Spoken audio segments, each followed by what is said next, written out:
Señora secretaria, ¿la cuenta?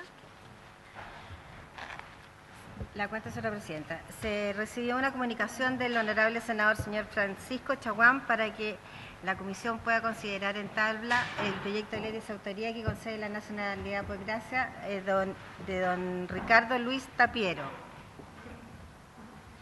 para que lo tengan presente.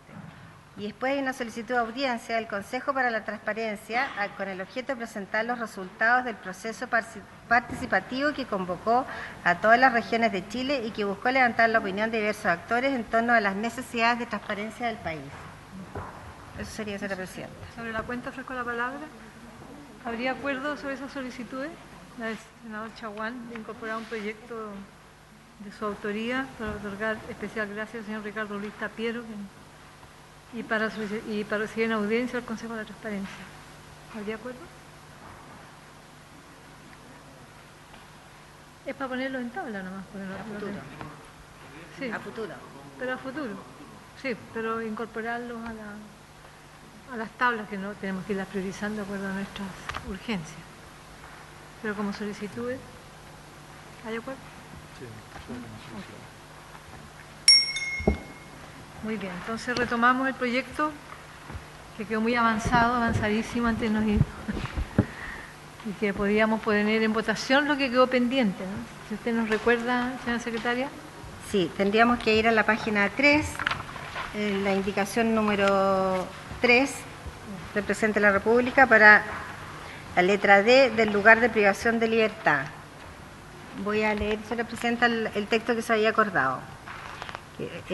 Para el artículo 2 va a reemplazar la letra D de la forma siguiente. Todo lugar, sea mueble o inmueble, incluidos los medios de transporte, administrados o dirigidos por el Estado o por particulares que cumplen una función pública en que se encuentren o pudieran encontrarse personas privadas de libertad, sea por orden de autoridad pública o a instigación suya o con su consentimiento expreso o tácito, como resultado de una orden de arresto, detención en tránsito, prisión preventiva, cumplimiento de penas privativas de libertad, internación voluntaria o forzosa, sea administrativa o judicial, como medida de protección o cualquier otra medida que impida su libre desplazamiento físico o no se le permita abandonar libremente el lugar. Eso habíamos concordado en una redacción acá en la mesa, con la subsecretaria y el instituto y los parlamentarios que estábamos presentes. Faltaría solo que la conociera el senador Kass para poder ponerla en votación.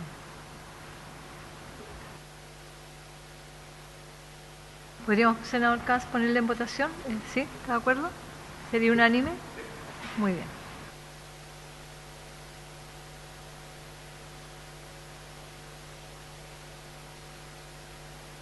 Después tendríamos que ir a la página 7 del comparado, la letra K, número 10. Indicación de su excelencia el presidente de la República para agregar la siguiente oración final. El referido informe deberá ser aprobado por los 2/3 de los miembros del Comité de Prevención contra la Tortura. El 7. Página 7, indicación número 10.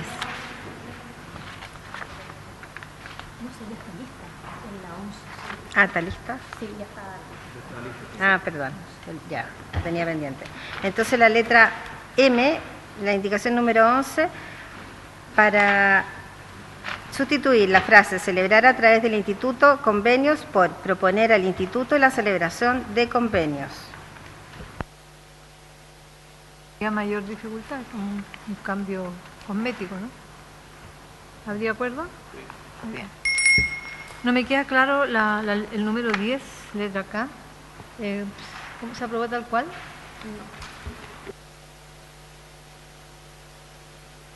La letra K. El referido informe deberá ser aprobado por los 2/3 de los miembros del Comité de Prevención contra la Tortura y podrá ser remitido al Instituto Nacional de Derechos Humanos, a las Naciones Unidas y a la Organización de Estados Americanos y a las instituciones vinculadas a la defensa y promoción de los derechos humanos.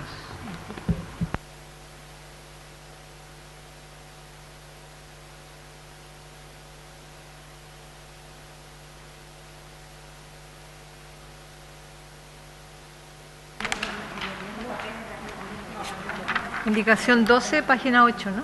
La indicación 12 de la página 8 del honorable senador señor Bianchi para consultar la siguiente letra nueva.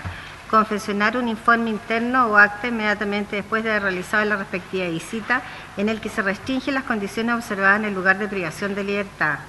Esta indicación, a juicio de la Secretaría, es inadmisible.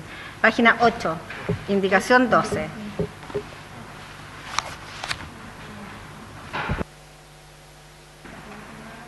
La razón de la inadmisibilidad porque otorga facultades a un órgano administrativo. Sí, está estableciendo funciones, determinándolas. Y además que implica gasto. Más personal. ¿Habría acuerdo de la inadmisibilidad? Sí. Ok.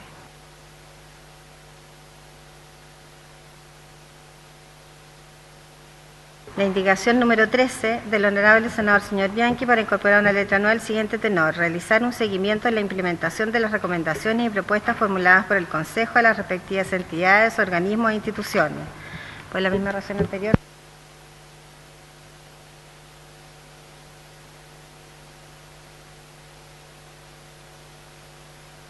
Al artículo 4, la indicación número 14 al inciso segundo en la página 9.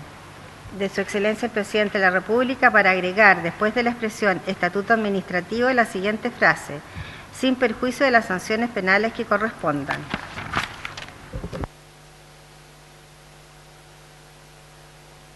Secretaria. Muy buenas tardes a la Comisión. Por su intermedio, Presidenta, señalar que acá lo que se pretende es, toda vez que se reconoce la relevancia de este imperativo, proponer la incorporación de esta frase de modo de poder reforzar la importancia, haciendo remisión a las sanciones penales que pudiesen establecerse o pudieran corresponder. Tiene esa finalidad simplemente, reforzar el imperativo que aquí se establece, haciendo remisión a las sanciones penales que pudieran corresponder. Okay. ¿No hay otro? No. ¿Estaríamos de acuerdo? Ok. Aprobada entonces por unanimidad. La indicación número 15 del honorable senador señor Latorre para agregar la siguiente oración final: adicionalmente, en los casos de la letra B precedente, se aplicará una multa entre 10 y 100 UTM. Esa la letra B precedente es... No se puede establecer multa. Puede establecer multa. Es admisible. La visita jurídica frente. No, la vez precedente subsecretaria. La del artículo 4. Sí. Ordenar, aplicar y tolerar represalia.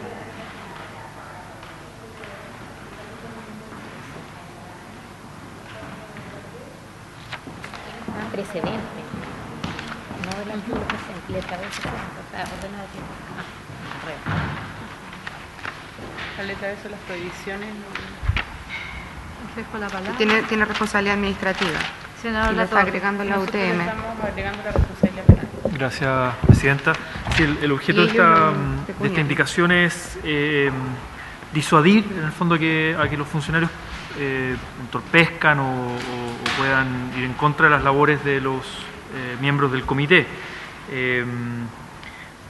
Básicamente, establecer una multa para quienes ordenen, apliquen, permitan o toleren represalias en contra de los expertos del Comité de Prevención en el ejercicio de sus funciones. Eso es, la idea es disuadir que ocurra, por eso establecer una multa como algo que adicional a lo que existía en el proyecto aprobado por la Sala. Ofrezco la palabra. Ofrezco la palabra. Sí. Con las sanciones penales. Pues las sanciones penales pueden considerar sanciones pecuniarias, ¿no?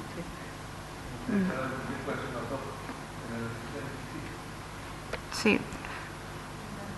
Señora Presidenta, por su intermedio, a ver, al momento de nosotros de reafirmar el imperativo, ¿no?, que se busca en esta letra B del artículo 4, señalando que expresamente que esta responsabilidad administrativa sin perjuicio de las sanciones penales que corresponda, aquellas sanciones penales podrían ser sanciones pecuniarias, como multas.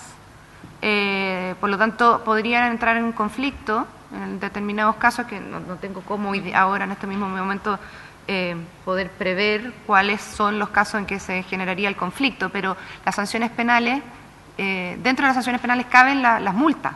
Por lo tanto, podría producirse una desarmonización, ¿no?, en la interpretación de la ley, y por lo tanto creemos que con la incorporación de lo que se acaba de aprobar respecto a las sanciones penales quedaría cubierta la posibilidad de generar multa, y más aún, ¿no?, queda la posibilidad que no solo sean las multas y no solamente en estos montos, sino que tal vez otros distintos de mayor cuantía. Eso queda a discrecionalidad de los jueces. Pero lo que pasa es que dentro de las penas que puedan corresponder puede estar establecida la multa como una pena, como una sanción. Por lo tanto, si agregamos multa, lo que podríamos hacer es tratar de mirar la lista penal. Sí, pero no, pero sí.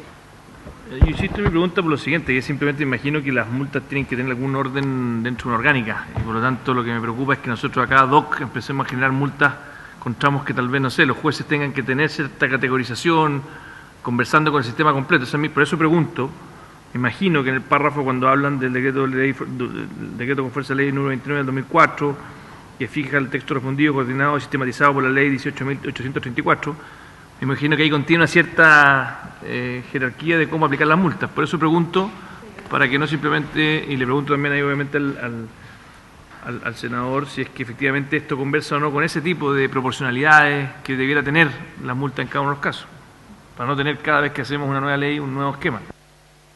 Señora subsecretaria.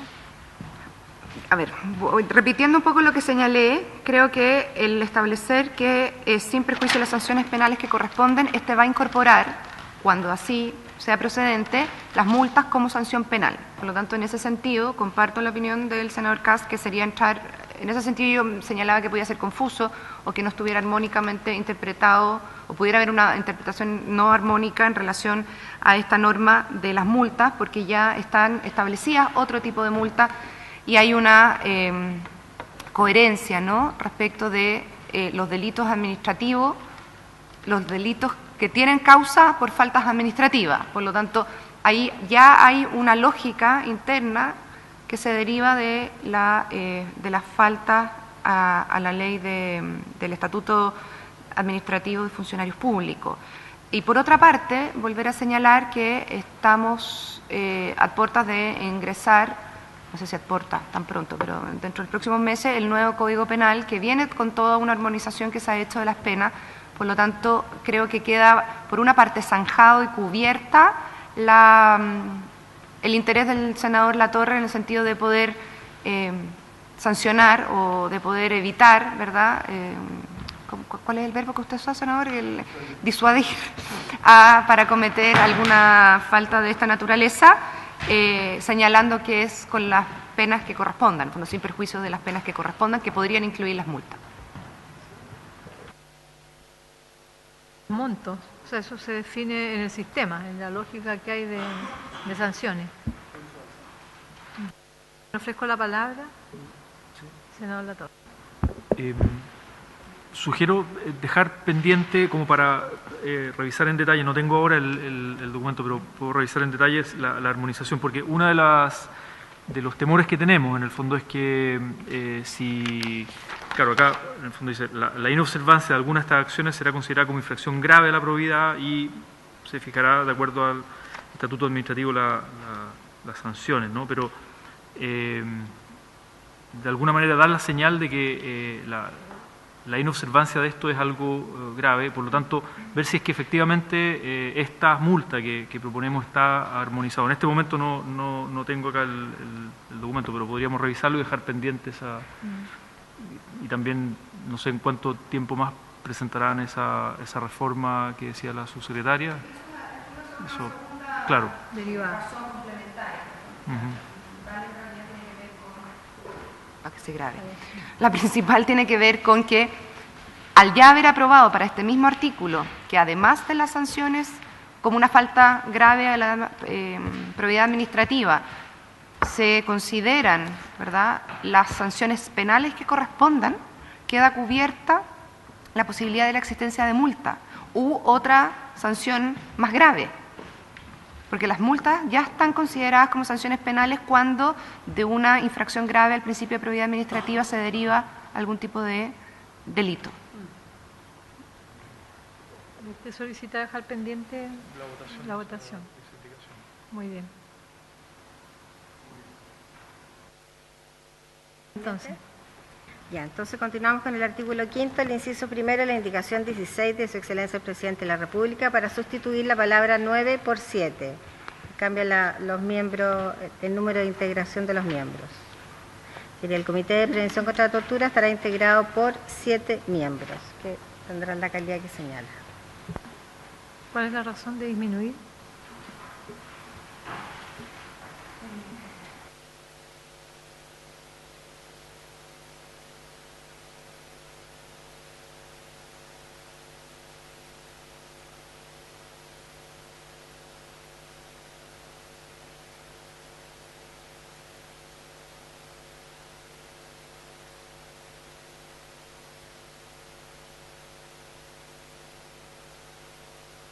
Pero me parece razonable con 7, el Banco Central funciona con 5, o sea, me parece que permite también mayor ejecutividad de funcionamiento del Consejo.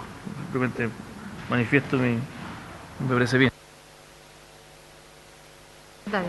Si me permite, me gustaría que la Bernardita se pudiera explicar, porque esta tiene la explicación no solamente está respecto de esta indicación, sino que de otras que se formulan al mismo artículo. Exactamente. Por su intermedio, Presidenta, las indicaciones que se han presentado por parte del Ejecutivo del artículo 5, porque no solamente tiene que ver con el número de funcionarios que van a componer el comité de expertos, tienen que ver también con, de ahí veremos, con los procesos de elección, de designación y de selección de estos expertos. En este sentido, es importante señalar que el artículo 18, párrafo primero del protocolo, dice que hay que garantizar, esto que hemos conversado también, ¿no?, la autonomía e independencia funcional del personal del mecanismo, y este mecanismo debe gozar de total autonomía financiera y funcional en el ejercicio de las funciones que se le encomienden en el protocolo. De ahí que en el fondo sean 7 expertos independientes. Se propone, por lo anterior, en virtud de las indicaciones presentadas, reordenar el procedimiento de la selección y designación de los integrantes del comité, entregando la etapa de selección a un concurso público. Y solo siendo competencia del Consejo la designación en base a una terna propuesta por el Servicio Civil. Del mismo modo, a partir de la reorganización del artículo 5, porque es importante que se reorganizó, se rearmó, entre comillas, en virtud de la indicación presentada, se contempla también claramente una cuestión que es muy importante, la participación de la sociedad civil en la confección del perfil profesional de los expertos. Después lo veremos con mayor detalle. Se propone también que la reglamentación interna del mecanismo sea elaborada por el mismo equipo del comité de expertos. Ahí vamos a ver que en el fondo son designados al principio 3 expertos, de ahí 2, 2 y 2. Y que va a ser aprobada por un quórum determinado y presentado por la sanción del Presidente de la República, evitando que la reglamentación interna dependa también de la aprobación del Consejo. En este sentido, acá se tomó como modelo toda la reglamentación interna que tienen las instituciones de derechos humanos vigentes en el país. Es así como los estatutos, por ejemplo, el Instituto Nacional de Derechos Humanos también son aprobados por resolución del Presidente de la República, la Defensoría de la Niñez y el Consejo para la Transparencia. Se propone también especificar en las indicaciones del artículo 5 las causales de cesación en el cargo y cómo será el proceso para la remoción de alguno de los expertos. Se baja el número de 9 a 7, entendiendo también que el mecanismo no va a estar solo compuesto de estos expertos, sino que va a haber unos funcionarios que en el fondo van a complementar la tarea de estos expertos, y entendiendo también como modelo que generalmente para un mecanismo como este, con las proporciones de 7 miembros parecía correcto en vez de 9, y así fue en el fondo como lo presentamos, entendiendo que no es una merma en las funciones, sabiendo que van a tener todo un equipo de expertos también trabajando para ellos. Eso. Gracias. Del Instituto de Derechos Humanos. Sí, Presidenta. El Consejo del Instituto, de manera expresa, planteó de que podía ser una buena alternativa bajar el número de consejeros, digamos, acá de integrantes expertos, número de expertos, y poder tener mayor número de profesionales coayudantes expertos. Entonces la posición del Consejo del Instituto va en la misma línea de esta indicación del Presidente de la República. ofrezco la palabra. Sí, senador Latorre. Presidenta, por su intermedio, una pregunta. ¿Cuántos es el equipo completo, digamos, con dedicación exclusiva entre expertos y profesionales, asistentes, ayudantes, no sé qué funcione? En una primera etapa de funcionamiento, ¿de cuánta gente estamos hablando? Porque eso además tiene que ver con presupuesto y esa es la línea base, digamos, con la cual podemos en adelante operar. Porque mi temor con la disminución, pero escuchando también al instituto, es que el comité, dada la amplitud de temas que va a tener que ver y además a lo largo del país, territorialmente, yo pensaría que necesita más que menos, digamos, o sea que ya 9, podría decir, es poco en el fondo, ¿no? Entonces, de pasar de 9 a 7 y si más encima no sé cuántos van a ser los profesionales, los ayudantes, que yo preferiría un comité que tenga más músculo, más gente. Señora subsecretaria. Aquí lo interesante de la institucionalidad del mecanismo de prevención contra la tortura, ¿verdad?, es que estas personas expertas puedan ser aquellos que uno fijen parámetros, criterios, ¿verdad?, no necesariamente, aunque sí, vayan a ser los que estén de manera personal y presencial físicamente en todos los lugares donde tengan que estar. En este sentido, la posibilidad, ¿no?, de bajar de 9 a 7 implica poder generar un espacio presupuestario además posible de agregar en personal, en funcionarios que complementen la labor de estos consejeros. Por otra parte, la idea también está pensada, en el fondo este número, si bien evidentemente es arbitrario, en términos de que podría ser 9, 7, 5, está pensado en la experiencia que hemos tenido del Consejo para la Transparencia, donde son 5, el Instituto Nacional de Derechos Humanos son 11, ¿no? Y en ambos consejos, bueno, y la Defensoría de la Niñez es una sola más un equipo. O sea, tenemos hoy día en nuestras instituciones de derechos humanos una diversidad en términos de la cantidad de personas que se requieren en los órganos colegiados, ¿no? El Instituto Nacional de Derechos Humanos, aquí ya yo no quiero atribuirme discusiones internas que hayan tenido, ¿no? Pero los 11 consejeros finalmente terminan distribuyéndose en grupos de a 2 normalmente los temas, no cada uno asume un tema distinto. La idea de lo que yo he mirado, los informes que se recogen, siempre hay, salvo un tema muy específico, en los temas generales hay 2 o 3 incluso consejeros que están como formando parte de una comisión. Corríjame si me equivoco. Sí, o sea, todos los documentos lo aprueba el Consejo en su conjunto, pero hay comisiones temáticas generalmente de 3 integrantes mayoritariamente. Lo que significa, ¿verdad?, que no necesariamente, digamos, y aquí el Instituto Nacional de Derechos Humanos sí que efectivamente tiene una amplia gama, ¿no?, de atribuciones y funciones, donde las del Comité de Prevención de la Tortura, en comparación al Consejo, es bastante limitado, bastante reducido, ¿no? Por lo tanto, para estos 7 consejeros es mucho más, o consideramos que podría ser mucho más efectivo, mucho más de colaboración concreta, ¿no? Tener funcionarios que pudieran colaborar en sus propias funciones que se vayan a dividir de acuerdo a sus propios estatutos al interior de este consejo, que tener más consejeros. A ver, si son 7 o son 9, es algo que no tiene un impacto presupuestario que nos preocupa, ¿sí?, por una parte, y eso es algo que lo dejo establecido en esta mesa, pero también hay un tema en relación a las experiencias de nuestras instituciones hoy día, cuando los 5 consejeros del Consejo para la Transparencia puede ser que estén bien para esa institución, y dadas las atribuciones de este Consejo como mecanismo de prevención contra la tortura se requiera de un número un poco mayor, pero no así de un número más elevado, cercano a lo que hoy día tiene el Consejo del Instituto Nacional de Derechos Humanos. Y esto previendo que exista un cuerpo una dotación de personal que pueda apoyar de manera satisfactoria el trabajo de estos consejeros. Sí, estamos buscando el informe financiero, pero parece que no lo tenemos. Acá. Pero está en el informe financiero esa proyección. Sí. Si quieres podemos avanzar y tratar de conseguirlo por mientras.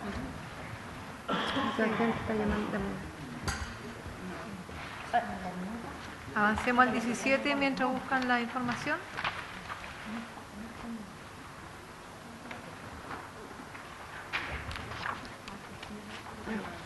Aquí está bien.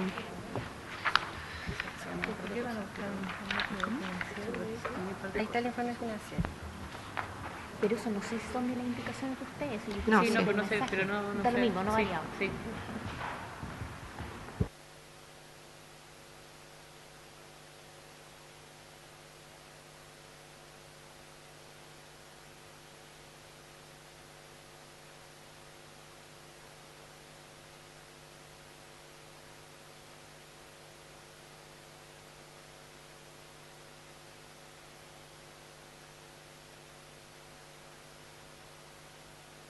¿Tenemos la información o sí?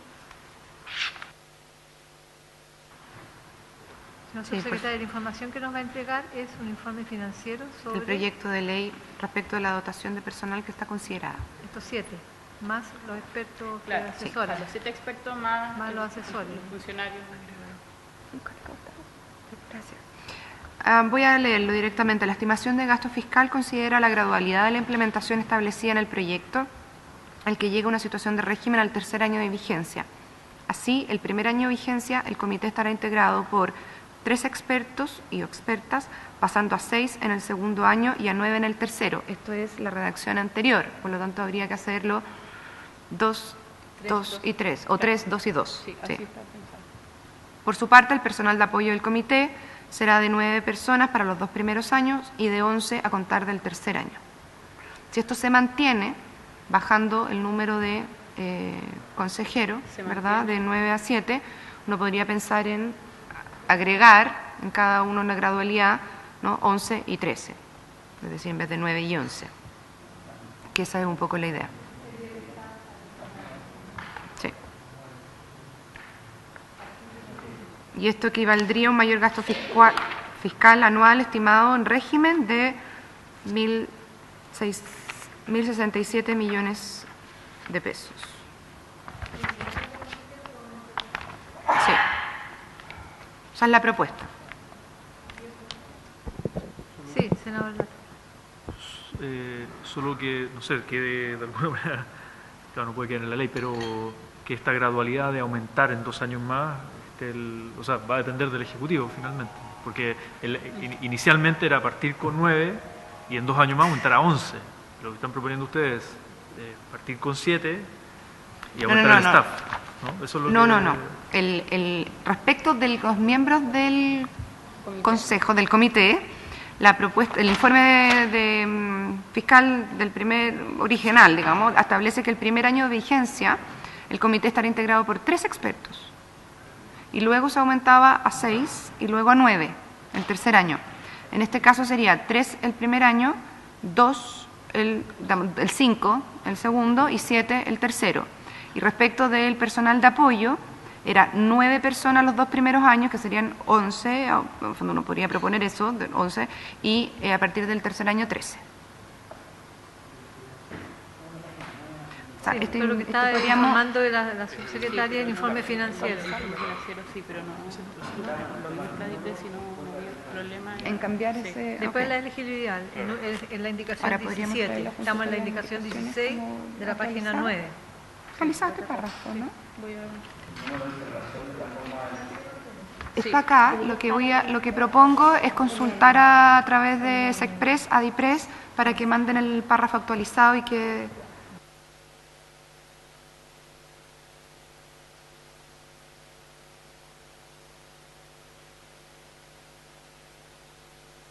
¿Habría acuerdo? Muy bien. Sí. Indicación 17. Ya, la indicación 16 se aprueba entonces por unanimidad. La indicación 17 con 7. Con 7. Más aumento está. De 11 a 13. El régimen.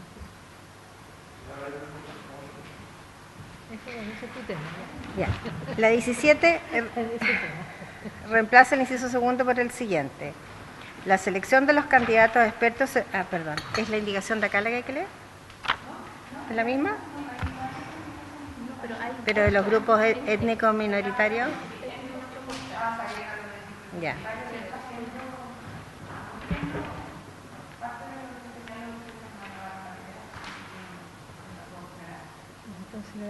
Dice, la selección de los candidatos expertos se realizará mediante concurso público efectuado por el Servicio Civil, de conformidad con las normas que regulan los procesos de selección de la alta dirección pública para el primer nivel jerárquico.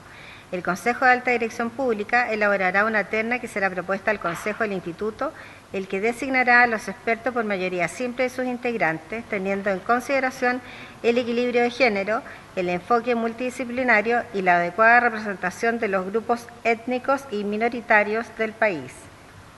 En la confección del perfil profesional requerido para los candidatos expertos del Comité de Prevención contra la Tortura, podrá participar el Consejo Consultivo Nacional a que se refiere el artículo 11 de la Ley 20.405, proponiendo elementos relativos a las competencias y aptitudes que deben reunir. ¿Le ofrece la palabra?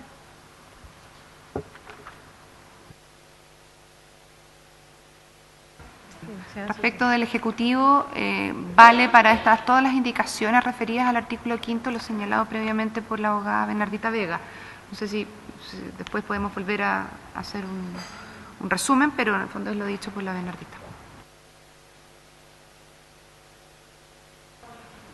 ¿Bernardita? Sí, para repetir o quizás ser más clara aún, la indicación lo que busca es reordenar el artículo 5, en el fondo ser parte del Comité de Expertos de Prevención contra la Tortura.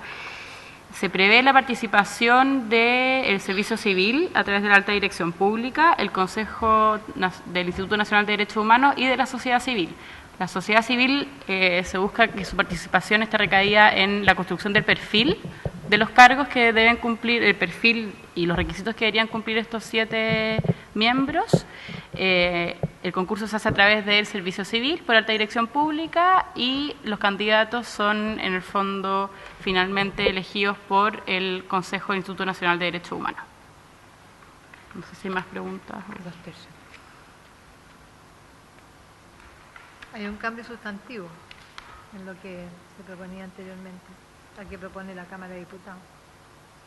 Porque los expertos eran elegidos por la mayoría simple del Consejo del Instituto, ahora entran a un proceso de concurso público. De concurso, exactamente, con participación de la sociedad civil. Sí. Mira, yo quiero, Presidenta, señalar lo siguiente. Desde el inicio de la alta dirección pública, esta ha devenido, en mi opinión, a una condición de hoy de alto cuestionamiento. Lo dije la primera vez, vamos a elegir a los mejores, eso es cierto, vamos a elegir a los mejores, pero los mejores los nuestros, y esto ha sido sistemático. Mientras estaba la nueva mayoría, había una selección y el elegido era siempre alguien de la nueva mayoría. Era bueno, sabía, pero era la nueva mayoría. Y en el gobierno del presidente Piñera está ocurriendo exactamente lo mismo. Se elige a uno bueno, tal vez el mejor, pero el mejor de los nuestros. Por tanto, creo que además de eso hay varios temas, Presidenta, que yo he pedido oficio. A mucha gente se le llama para que participe, a conciencia que no tiene ninguna posibilidad de quedar. O sea, hay clientes frecuentes, se les llama para todos los concursos. Y yo siento que allí hay una investigación que realizar, porque se llama gente que ya ha fracasado 10, 15 veces y se le vuelve a invitar a un concurso por parte de las empresas que hacen la selección. Porque le dicen, tú cumples los requisitos y participas, sabiendo que no va a quedar. Esto amerita, y yo he pedido por transparencia diversos oficios para poder evaluar cuál es el costo que está teniendo la elección de un cargo directivo de carácter nacional, particularmente. En algunos casos me señalan que supera los 60, 70 millones de pesos el proceso de selección, para que luego, si el gobierno encuentra que los 3 elegidos no son de su cercanía, lo declara desierto. Y esto ocurrió de manera reiterada y permanente en los 2 gobiernos. Y por tanto, el dinero botado a la basura, porque en definitiva lo que se busca es siempre un criterio político. Hubo otros casos en donde se ha elegido, recuerdo el gobierno pasado, el director del IND, duraban 6 meses. No les da, porque esto se trata también de la política, porque son cargos de, si bien son designados por la alta dirección pública, están dentro de un fuerte componente político y no aguantan el training de la política cuando más bien vienen de la academia y han terminado renunciando o no renunciando, lo han hecho renunciar. Les pagan los 6 meses de indemnización y vuelta. Yo creo que sería conveniente, Presidenta, que pudiéramos oficiar para saber cómo se ha comportado esto durante los últimos 2 gobiernos. Nos vamos a llevar varias sorpresas. Entonces, la propuesta que nos propone el presidente Piñera, que altera que el Comité de Prevención contra la Tortura estará integrado, bueno, y que era el Consejo del Instituto, serán elegidos por el Consejo del Instituto, ahora mediante concurso público. Yo creo que hay que incorporar un costo económico que no garantiza absolutamente la ecuanimidad, va a garantizar efectivamente la experticia, la experiencia, para elaborar la terna, pero si el gobierno de turno considera que en esa terna no hay nadie de su confianza, la va a declarar desierta. No es que tenga una bola de cristal ni que sea pitonizo, pero yo los invito a revisar la experiencia de las últimas denominaciones, particularmente en los últimos meses en este gobierno, que el uso de declarar desiertos concursos ha sido reiterativo. Entonces, y de nuevo, elaborar una terna que será propuesta al Consejo del Instituto. Entiendo que el Consejo del Instituto era el que decidía antes por mayoría simple. No me queda claro cuál es el mecanismo. Ahora lo que establecemos es un mecanismo de quienes pueden postular para que el Consejo más bien tenga una pauta, que será la alta dirección pública. Yo considero que este es un mecanismo, señor presidente, que tiene el ingrediente que he señalado, de que en definitiva los gobiernos en este tema hacen uso de la alta dirección pública no para buscar al mejor, sino para buscar al de mayor confianza. Por tanto, me gustaría preguntarle a la subsecretaria cuál es el origen del cambio de criterio del Ejecutivo. Este proyecto no estaba en el proyecto original, más bien cuál es el fundamento del cambio de permitir a la alta dirección pública, señalando y teniendo presente, no le pido que lo comparta, la condición que he señalado. Y la confección del perfil profesional que le digo candidato experto del comité, bueno, esto ya estaba hecho respecto al tema del perfil. Y la asesora de la subsecretaria ha señalado con participación de la ciudadanía. ¿Cómo va a participar la ciudadanía en la...? Sí, si me pueden explicar cómo funcionaría más bien. Eso, presidente. Su intermedio, Presidenta, señalar, senador Navarro, primero, que la incorporación de la alta dirección pública al servicio civil no es algo que se haya incorporado ahora, sino que viene así aprobado del informe de la sala de la Cámara de Diputados. De hecho, si en la primera columna del comparado, en el mismo inciso, en el mismo texto de lo que corresponde a la indicación 17 del Presidente de la República, donde se agrega grupos étnicos y minoritarios, aparece que es de conformidad con las normas que regulan los procesos de selección de la alta dirección pública.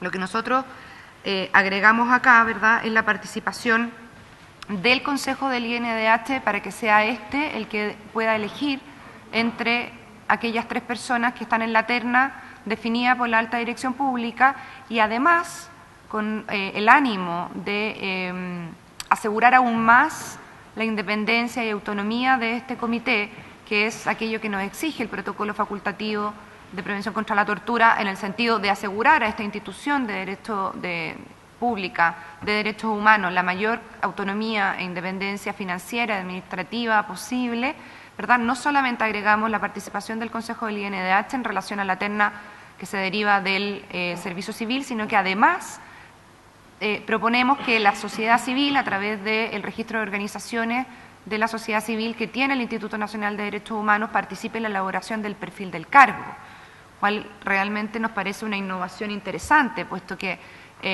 los perfiles del cargo normalmente se hacen o por la jefatura de las divisiones, departamentos donde se va a postular el cargo, la vacante, y con ayuda del servicio civil. Aquí estamos proponiendo que sean las mismas organizaciones también las que colaboren, y eso es bien vanguardista en el sentido de una manera distinta de participación de la sociedad civil. Por lo tanto, creemos que a través de estos 3 elementos se puede generar una mejor forma de selección, ¿no? Simplemente en el ánimo de poder incorporar a más actores en este proceso de selección que pudieran asegurar finalmente la autonomía e independencia del comité.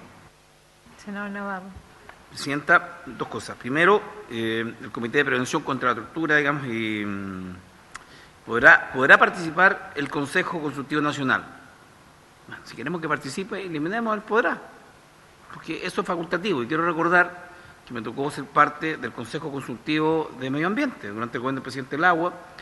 Yo diría que, para hacerle, lamentablemente no está Antonio Horvat, quien ya nos dejó, extraordinario amigo y senador. Recuerdo prácticamente este Consejo Consultivo sirve exactamente para nada, ¿no? Porque en definitiva, cuando era convocado, se le escuchaba y muy bien, gracias, y damos las gracias por ser escuchados, pero de resolución, de que le hagan caso, de que tomen en consideración su propuesta, de que hay un mecanismo que evalúe si es un desastre el no escucharla o es un acierto el acogerlas, no existe.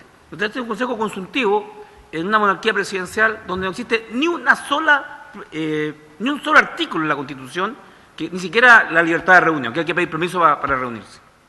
Tenemos una Constitución presidencialista, monárquica, por cierto, elaborada en la dictadura sin Congreso, que ha reducido a cero la participación ciudadana. No existen plebiscitos comunales, no existen plebiscitos nacionales vinculantes, y la última modificación que hicimos a los plebiscitos y consultas comunales fue para aumentar el quórum. Se lo dije al presidente Andrés Sandía cuando lo discutimos. Con esto lo único que hacemos es hacer más difícil la consulta ciudadana a la gente de las comunas, y sí me dijo exactamente eso es lo que buscamos con esto, hacerla más exigente.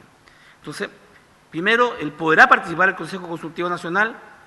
Lo único que hace es conferir la autoridad a alguien, en este caso al director, respecto si lo consulta o no lo consulta. En algunos casos, y venimos saliendo de un caso muy grave respecto al tema, incluso motivó una acusación constitucional, podría decir, bueno, la ley me dice, podré consultar, y yo he decidido no consultar. El podrá me parece que disminuye de manera severa la atribución de participación ciudadana en temas que son ciudadanos. Y lo segundo, respecto de yo no sé cómo ha funcionado el Consejo Consultivo, solo tengo la experiencia, no sé si ni siquiera si existe todavía en medio ambiente, pero participamos muchas organizaciones de la sociedad civil muy creídos de la participación, me acuerdo Flavia Liberona, mucha organización social en el tema, pero luego nos aburrimos y la gente se retiró porque iba a hablar y se tomaba nota, había muy buenos apuntadores de parte del Ministerio de ese entonces, y luego eso se traducía en nada concreto, por el contrario, el Ejecutivo ejercía, y si no era el Ejecutivo, por el Comité de Ministros. Entonces, como me parece que este Consejo Consultivo es de consultar solamente, y claro, podríamos tener un debate muy fuerte en que hubiera vinculante, por lo menos garantizar la obligación de consultarlo. Si no, lo que vamos a tener es de que alguien va a decidir sin ni siquiera consultarlo. Y va a elegir de la terna sin consulta ciudadana, porque él podrá, si el tema es liviano y hay paz, puede ser fácil, pero si el tema es tenso, como lo fue la autorización de la Corte Suprema a otorgar la libertad condicional a quienes estaban enfermos y se tensionó esto hasta una acusación constitucional, en ese caso la autoridad con el podrá bien podría guardarse la decisión de consultar. Yo siento que en esta materia podemos innovar y sí otorgar de verdad soberanía, poder, participación real y concreta a la ciudadanía a través de un mecanismo que necesariamente obliga a que sean consultados. No digo que después le hagan caso, porque una es que le consulten, ya es una barrera grande. Y luego que sus opiniones sean tomadas en consideración, ya se habla de otra barrera, pero por lo menos que se les consulte, presidente. Entonces, no sé si es posible ingresar una indicación de eliminar el podrá, ni siquiera ponerle el deberá, sino que Comité de Prevención contra la Tortura debería participar, o deberá. Podría ser participará el Consejo. Participará el Consejo. El tema que es de iniciativa del Ejecutivo. Tendríamos que tener el acuerdo ya. de la. Yo no estoy disponible con mi voto a favor si no hay nada. Creo que es vital del tema ciudadano, presidenta. En algún minuto el senador Latorre y usted, que creo que vamos a concordar de que tenemos que, si criticamos y enunciamos permanentemente que hay una escasa y nula participación, no sé la experiencia de ustedes como senadores, pero a nivel comunal, estos consejos donde se invita a los dirigentes sociales, vecinales, prácticamente ya no existen. Y los dirigentes no van porque se aburrieron. Dicen, ¿para qué nos convoca el alcalde? Le contamos exactamente todos nuestros problemas, cuál es nuestra opinión, y ni una de esas opiniones es considerada. Y por tanto, claramente, en esta demanda ciudadana creciente de empoderamiento ciudadano, yo creo que hay que cederle más poder a la ciudadanía. Y que eso debería ser una norma constante. Y si en esta norma tan importante como los derechos humanos, y en particular quienes van a tener en sus manos la decisión sobre temas vitales. Creo que la participación obligatoria del Consejo Consultivo Nacional, es decir, de la ciudadanía organizada, es clave. Eso es cuanto podría decir al presidente, y si el Ejecutivo lo pudiera consultar, podríamos dejar pendiente su votación, aunque creo que es coherente con lo que el presidente Piñera nos ha llamado, participar junto a la gente, estar junto a la gente. Yo veo a los ministros, subsecretarios, directores en terrenos, de verdad veo un gobierno que aprendió mucho de los errores de la nueva mayoría. Yo quiero contarle a la subsecretaria que en el 2008, cuando yo me salí del Partido Socialista, una de las principales críticas fue la negación de la participación de los ciudadanos, el alejamiento de la ciudadanía, el desdibujar a los ciudadanos, que iba a terminar con la derrota, y así fue. Fuimos derrotados en la elección. Y siento de que es una lección aprendida por el presidente Piñera en torno a que hay que estar junto a la gente, pero viene el paso siguiente de darle poder a la gente, no solo estar con ella. Es como los clubes de adultos mayores, que yo creo que en la práctica ya tortita, aparte que le dispara diabetes, ya no quieren. La gente, los adultos mayores quieren participación, quieren aprender, quieren estudiar. Ya. No sé si con mi argumento convenció a la subsecretaria o si este puede ser un tema de Estado. Yo creo que es un tema más bien ciudadano. Y pediría si que no hay voluntad ahora de poder corregirlo, pedir, digamos, presidenta, dejar pendiente el artículo para tener una respuesta más meditada y más definitoria de parte del gobierno. Senador Latorre. Presidenta, una consulta también en el segundo inciso del artículo 16, no, del artículo... Artículo 5º, tercer inciso sería. Perdón, sí.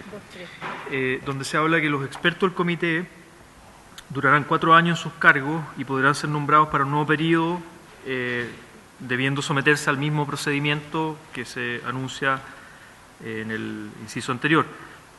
Ese inciso queda tal cual, ¿no? No se mantiene. Perfecto. Gracias. La subsecretaria.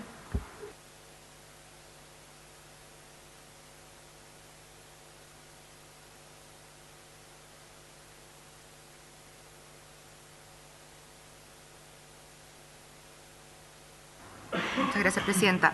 A ver, acá señalar que lo que se hace es, uno, reconocer una instancia que ya venía aprobada de la sala de la Cámara de Diputados, es decir, la participación de la sociedad civil en términos de él podrá, ¿no?, participar en la confección de los perfiles de cargo que lleve adelante el concurso del servicio civil, venía aprobado en esa forma, en esa redacción del informe de la sala. Lo que se hace aquí, si ustedes ven, en realidad no es cambiar en demasía el artículo en términos de su contenido, sino que reordenarlo, hacerlo más, a nuestro juicio, más coherente en términos de cómo se va disponiendo, y señalar que este es a la fecha, o sería a la fecha, la única instancia donde está prevista de alguna manera la participación de la sociedad civil en un concurso del servicio civil. Por lo tanto, ya hay una innovación importante en ese sentido, ¿no? No hay otra forma o en otra instancia donde en el servicio civil participe las organizaciones de la sociedad civil.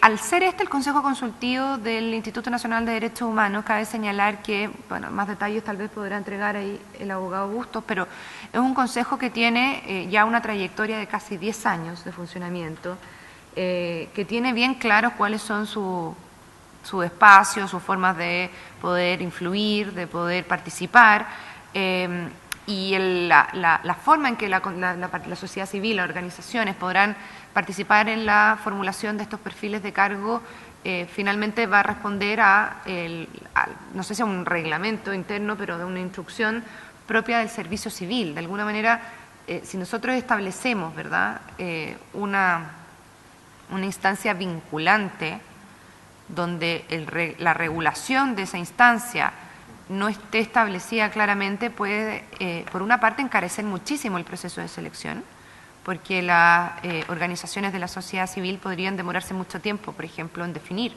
un tipo de perfil, y también eso, de fondo, y por lo tanto eso hay que contrarrestarlo, ¿verdad?, y ponerlo en la balanza respecto de la eficiencia de los actos de administración del Estado. Por lo tanto, creemos que la posibilidad, ya solo la posibilidad de que la sociedad civil a través de este Consejo Consultivo pueda participar en la confección del perfil de cargo es una innovación sustantiva considerable que es pertinente tener presente y que es la posición además del Ejecutivo conversada con DIPRES en términos de presupuesto también. A mí me hace sentido la intervención del senador Navarro.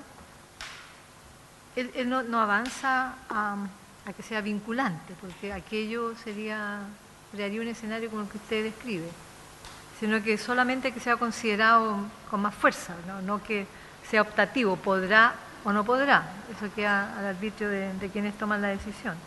Entonces quizás preguntarle al instituto, al abogado Busto, cómo es hasta ahora, o si ha sucedido esto, cómo es el procedimiento, si tiene una incidencia en la participación el Consejo Consultivo Nacional, porque a mí yo creo que si hubiese voluntad del Ejecutivo, que en vez de podrá participar, participará en un término más determinativo, quizás sería el inicio de una experiencia con más fuerza de la sociedad civil en estos procesos. Sí, Presidenta. Sobre el particular podría señalar dos cosas. Una que tiene que ver con la experiencia del Consejo en estos 8 años de funcionamiento del Instituto, del Consejo de la Sociedad Civil. La verdad es que lo que hace este Consejo, donde hay organizaciones muy variadas, desde algunas que trabajan en temas vinculados a la verdad y justicia de la liberación del periodo de la dictadura, organizaciones de la diversidad sexual, niños y adolescentes, y así una serie de temáticas de derechos humanos, fundamentalmente son dos cosas. Una es elegir a 4 integrantes del Consejo del Instituto. Ahí no es optativo que se le escuche. Ese Consejo, en el caso ese Consejo de Organizaciones de la Sociedad Civil elige a 4 integrantes del Consejo del INH. Y además hay ciertas reuniones, hay algunas reuniones periódicas durante el año que han dependido de la dirección que esté de turno, que pueden ser 2, 3 o 4, donde básicamente se rinde cuenta a esa organización en la sociedad civil del quehacer del instituto y de la labor del Consejo. Esa básicamente ha sido la experiencia. La verdad es que mucho más no participa en este Consejo en lo que son las políticas del instituto. Nombra 4 consejeros y están presentes los representantes en rendiciones de cuentas de la dirección y del Consejo del instituto. Lo otro que podría decir es que el Consejo del Instituto, cuando hizo el informe sobre este proyecto de ley, como decía antes, se pronunció positivamente a la disminución de expertos.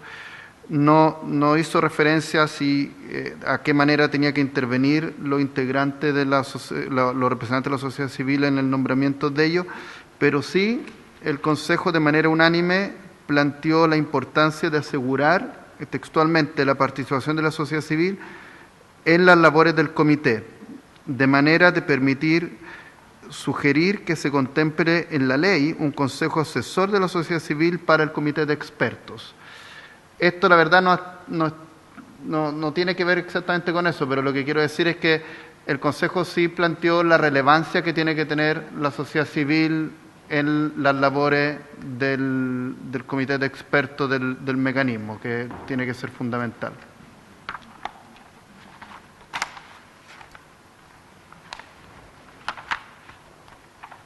Sobre este punto ustedes no tienen pronunciamiento, es decir, de hacerlo más imperativo, que deberá participar o participará.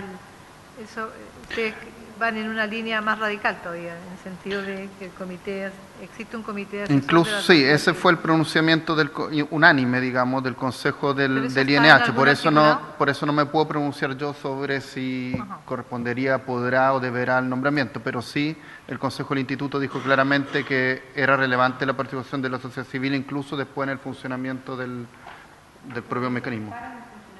Sí. En eso, ese fue el pronunciamiento del Consejo. ¿Y está consignada esta propuesta en algún artículo? Presidenta, sí, exactamente con respecto a la participación del Consejo Directivo de la sociedad civil, también es importante que, por ejemplo, la propia ley de la Defensoría de la Niñez también hace alusión al Consejo Consultivo del Instituto Nacional de Derechos Humanos, entendiendo que quizás no existe una razón para que tengamos 15 consejos consultivos distintos al alero de cada institucionalidad de derechos humanos que se cree siempre, es decir, contamos con una y se hace referencia siempre al Consejo Consultivo del Instituto. A ver, yo diría que lo que está en discusión es algo bastante menor.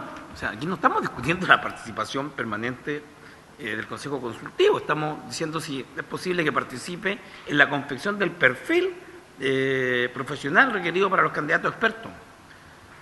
Y si no la sociedad civil, ¿quién lo va a hacer? ¿Quién lo va a hacer? O sea, ¿lo va a hacer el Senado? ¿Lo va a hacer el gobierno, la moneda? Yo diría de que pero sí un tema de poder. Yo comprendo a la subsecretaria, va a defender su posición. Cuando elegimos los gobernadores, yo voté a favor, a pesar de que tienen cero poder, pero dije, el poder se conquista, se gana, no es una dádiva, no es un regalo. Y cuando estén elegidos los gobernadores regionales, yo espero que marchen sobre la moneda, vengan los 16 gobernadores y exijan al presidente de turno más poder para las regiones, porque esos gobernadores, sumados a su votación, van a triplicar la votación del presidente. Es decir, va a haber más soberanía popular y ciudadana en 16 gobernadores electos directamente, en votos directos, que los que el presidente de Chile tiene, que es apenas menos de un tercio, 25-24% de los votos de todos los chilenos. Eso es lo que fue elegido el presidente Piñera, no representa más allá del 23-24% de los votos de Chile. Lo mismo que el resto de los presidentes, por el mecanismo, porque vota la mitad de la gente en primer lugar y porque generalmente es estrecho y es la mitad. Entonces, aquí estamos diciendo que podrá participar en el perfil profesional de la gente. O sea, ni siquiera estamos diciendo que decía sobre las resoluciones. Estamos dándole un paso pequeño a decir de que decida que, y yo quiero recargar con esto, o sea, hay que ser solo experto.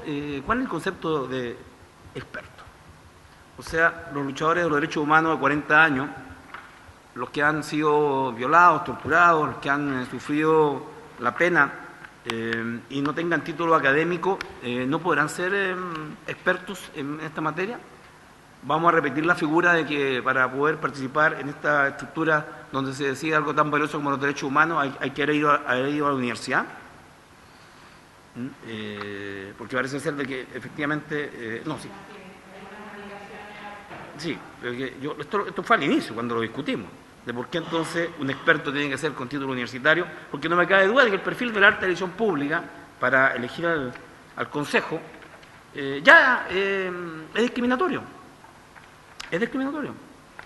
¿O pensamos que efectivamente la universidad, el título universitario garantiza algo? Es como el tema de los honorables. El primer proyecto de ley, le informo a mis dos colegas que son nuevos, Latorre y Kass, que están recién llegados, con altas votaciones ambos.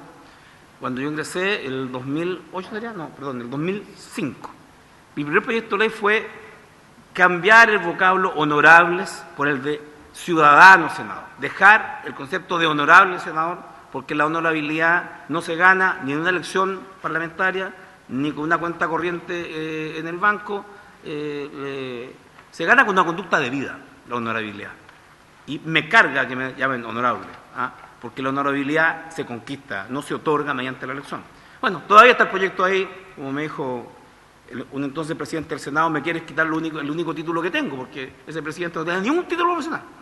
El único título que tenía era el de honorable. Yo espero que en algún momento podamos discutir aquello. Entonces, digo esto porque ya en el Consejo estamos introduciendo un perfil que sin duda va a tener una exigencia de la alta dirección pública, porque los criterios de la alta dirección pública están en ese nivel. Lo que va a dejar fuera a gente que teniendo una amplia experiencia, o sea, Rigoberta Menchú no podría ser parte del Consejo del Instituto de Derechos Humanos en Chile. Si tuviéramos una Rigoberta Menchú, Premio Nobel de la Paz, no podría ser porque no tiene estudio universitario. Y así vamos a contarnos que vamos a tener casos realmente complejos en donde le damos el estatus de experto a alguien que ha ido a la universidad. Y cuando tengamos a alguien de la Universidad del Mar, porque es imposible cambiar el título de universidad, vamos a estar en problemas. Yo siento entonces, Presidenta, que agrego un segundo elemento a mi alegato. No solo el podrá respecto de la consulta por el perfil del Consejo Consultivo, sino también la exigencia a la alta dirección pública respecto de la conformación del Consejo del Instituto, porque eso va a dejar fuera a gente que por el propio acto de violación de sus derechos humanos no puede estudiar. Y en definitiva vamos a encontrarnos con un debate de carácter ético muy fuerte. Y quiero advertir de que pueden haber candidatos que reúnan esa condición. De hecho, hay ministros de Estado que no tienen título universitario. Y le pregunto a la subsecretaria, ¿es condición para ser ministro el tener un título universitario? ¿Era haber ido a la universidad? No, no es condición, ministro. No, no es condición. Son cargos absolutamente de confianza. El presidente Allende nombró a la presidenta, lo suplementé, lo Mireya Walker, ministro del Trabajo. Y de hecho, no requiere tener un título universitario. El ministro de Educación, el PPD, ¿no sé? Hay casos que efectivamente no requieren. Entonces la pregunta es, para ser ministro de Estado no se requiere título universitario, pero para ser miembro del Consejo del Instituto de los Derechos Humanos sí se requiere título universitario. Yo siento que es una contradicción que pediría a mis colegas senadores la pudiéramos evaluar. Porque si pensáramos que hubiera un líder mapuche, aquí tengo al senador Kass, senador electo con gran votación en la zona, si nosotros pensáramos un líder mapuche que no tuvo la posibilidad de ir, pero que de alta connotación, el presidente se reunió con ellos, Pascual Pichún, por ejemplo, Aniceto Norín, Pascual Pichún, dos grandes líderes, uno de ellos fallecido, y lo propusiéramos, dirían, no terminó cuarto medio. Entonces, ¿cómo hacer el Consejo de la Alta Dirección Pública y el perfil? Por eso que es importante que el Consejo Consultivo determine el perfil. Porque ahí podrá haber gente que podrá valorar mucho más que nosotros la condición de experiencia y de honorabilidad y de capacidad. ¿Para qué decirle, ministro, que nosotros lo conocemos? Yo conozco gente de oficio que capataces de faena, trabajé muchos años en obras públicas, que sabían mucho más que los ingenieros. ¿Me explico, no? Jefes de obra que no fueron nunca a la universidad y que para construir un puente le preguntaban todo, porque llevaban 30 años y el ingeniero recién egresado sabía re poco. Y generalmente cuando se metía, cometía graves errores. Y esos jefes de obra son los constructores de los puentes y no el ingeniero que firma. Entonces, yo siento que en esto podemos cometer un error al establecer, primero, que en el perfil no participe la ciudadanía y, en segundo lugar, el someter a la alta dirección pública, que va a ser exigencias más académicas que de idoneidad moral y de conocimiento de los temas. Entonces, tenemos 2 puntos para el artículo, se le suma un segundo punto, que es la conformación de la alta dirección pública, que va a excluir a la gente que no tenga estudio, teniendo un amplio reconocimiento ciudadano y tal vez una mayor experiencia, conocimiento, experticia, habilidad, capacidad. Abogado Augusto, me pide la palabra. Sí, solo quisiera precisar que en el Consejo del Instituto actualmente no se requiere tener título profesional. Los integrantes del Consejo ya han llegado, consejeros y consejeras que han tenido una experiencia en la defensa de los derechos humanos en el Consejo del INH, digo, y no han tenido título. Ahora bien, si uno revisa cómo quedó el proyecto después de la comisión, o sea, de la Cámara de Diputados, los requisitos no son, entiendo que la indicación del presidente establece justamente que no sean copulativos, o sea, que pueda ser posible, a diferencia de como se señala por la Cámara de Diputados, que no tenga título profesional. Pero entiendo que es una indicación que está más adelante. Y hay otra indicación más de la senadora, de la presidenta y de la senadora Rincón, que va también en la misma línea, digamos, que no sea un título profesional, sino que pueda ser también un título técnico o profesional. Hay varias, pero eso está en la indicación posterior. En lo que corresponde a este artículo, lo que podemos solicitar al Ejecutivo, que no tenemos facultades, de modificar la palabra podrá por participará, para hacerlo más incisivo, más nítido, la participación del Consejo de la Sociedad Civil. Pero el resto yo creo que es pertinente porque está dentro del procedimiento que fija la Cámara y que establece, ordena mejor la propuesta del presidente. Además incluye el tema de las minorías. El artículo 6. Entonces lo único que sería para zanjar este tema, poder escuchar al señor subsecretario si hay disposición y si no tenemos que votar. Presidenta, una pregunta. No fue presentada ninguna otra indicación en el plazo, ¿no?, respecto de alguna otra forma de generar la participación de la sociedad civil, ¿no? Porque en ese sentido, cuando era una indicación posible por parte de los miembros de esta comisión. Y en ese sentido, como usted recién dice, efectivamente lo que hace la propuesta del Ejecutivo, además de agregar la palabra grupos minoritarios a los grupos étnicos, en conformidad al protocolo facultativo, es ordenar la indicación que venía de la sala. De modo que la propuesta del Ejecutivo por ahora se mantiene, sin perjuicio de que, respecto de todo lo demás que señaló el senador Navarro, están las otras indicaciones que hacen más flexible los requisitos que se requieren para poder postular. Sí. Bueno, la verdad es que en el artículo 6 está la indicación que ha señalado la subsecretaria respecto, señalo, requisitos para poder ejercer el cargo. Los expertos del Comité de Prevención contra la Tortura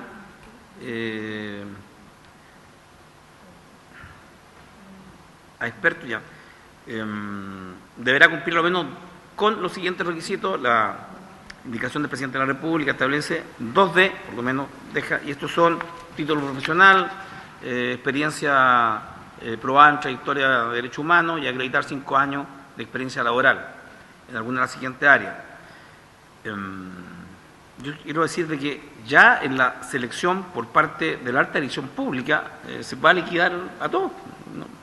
La alta dirección pública tendrá que tomar en cuenta que estos son las 3 condiciones que podrá seleccionar a alguien. La alta dirección pública, me atrevo a decir lo siguiente, no está preparada para hacer evaluaciones de idoneidad moral, de idoneidad no profesional. Ellos han basado su experticia en un conjunto de reglamentos que acreditan la información profesional probada, y por tanto criterios como probada trayectoria en la promoción de protección de los derechos humanos van a tener que convertirse un poquito en historiadores, tomar testigos, porque en definitiva, ¿quién acredita la promoción de protección de los derechos humanos?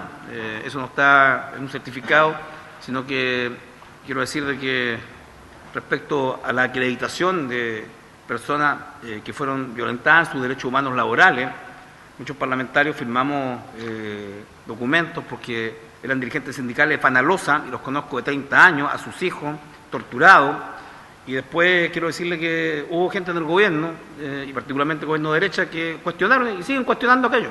Como no sufrieron la violación de los derechos humanos, decían, no, eres muy joven, Navarro.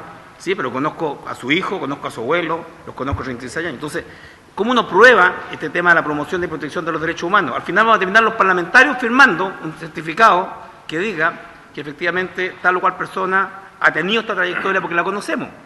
Y nos van a pedir a nosotros que firmemos nuevamente, Presidenta, estos documentos, porque esta probada trayectoria, la prensa, vamos a ir a la prensa a recurrir para ver si ha salido en la prensa para probar que tiene trayectoria de protección de los derechos humanos. The Clinic hizo una publicación de las portadas más famosas que deberían hacerse arrepentir a la prensa. Los mataron como ratas a todos los ministros, falso, los asesinaron. Y una serie de portadas. La prensa no parece ser un buen mecanismo para poder recoger y valorar la trayectoria en derechos humanos de una persona, porque en general estos hechos tienden a ocultarse. Y acreditar 5 años de experiencia laboral con alguna de las siguientes áreas: salud, sistema penitenciario, derechos humanitarios o derechos humanos. Que yo sepa, las organizaciones que daban pega por esto, subse, eran ONG durante la dictadura, que te contrataban y te pagaban. En general, durante la democracia, muchas organizaciones de derechos humanos son voluntariados, no hay contrato. Al contrario, tú tienes que autofinanciarte. Entonces, no sé, de experiencia laboral de derecho humanitario o derecho humano, o sea, la universidad de derecho humanitario o derecho humano en las universidades.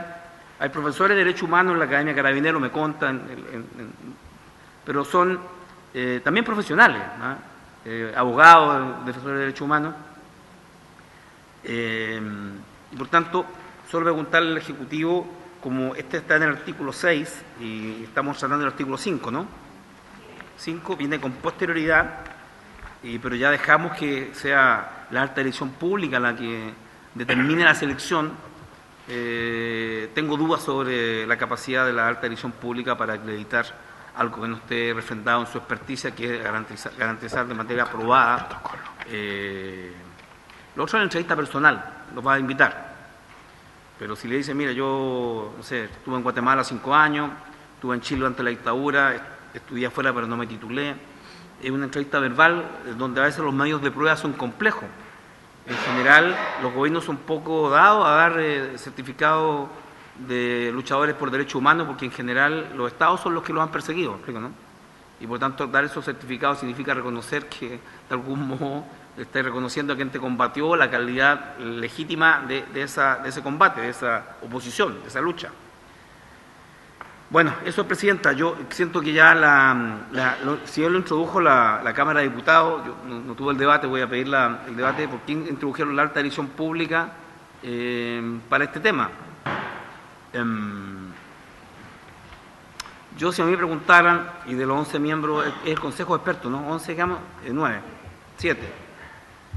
Yo hubiera estado por garantizar a lo menos 3 de larga trayectoria en derechos humanos, para que se equilibre un poco la experticia real, de vivencia, con la experticia profesional, para que eso tenga un poquito más de sentimiento, para que eso tenga un poquito más de valor, y que no solo sean solo expertos. Pero quedar como está, la alta dirección pública va a definir, con los criterios que hoy día define la alta dirección pública, creo que no va a cumplirse el requisito establecido en el artículo 6, en las letras B y C, que es trayectoria en la promoción de derechos humanos y acreditar 5 años de experiencia laboral. Lo que se va a dar en esto es en general la presentación de certificados, habrá que hacerlo de algún modo. Solo digo que me hubiera gustado escuchar el argumento de la Cámara de Diputados por qué introducieron la alta dirección pública para esto. Sí, una propuesta del Ejecutivo anterior. Y en el mensaje. Sí. A mí me gustaría consultarle al abogado Busto cómo se eligen actualmente los integrantes del Consejo del Instituto de Derechos Humanos, a través de la alta dirección pública también. Los integrantes del Consejo del Instituto.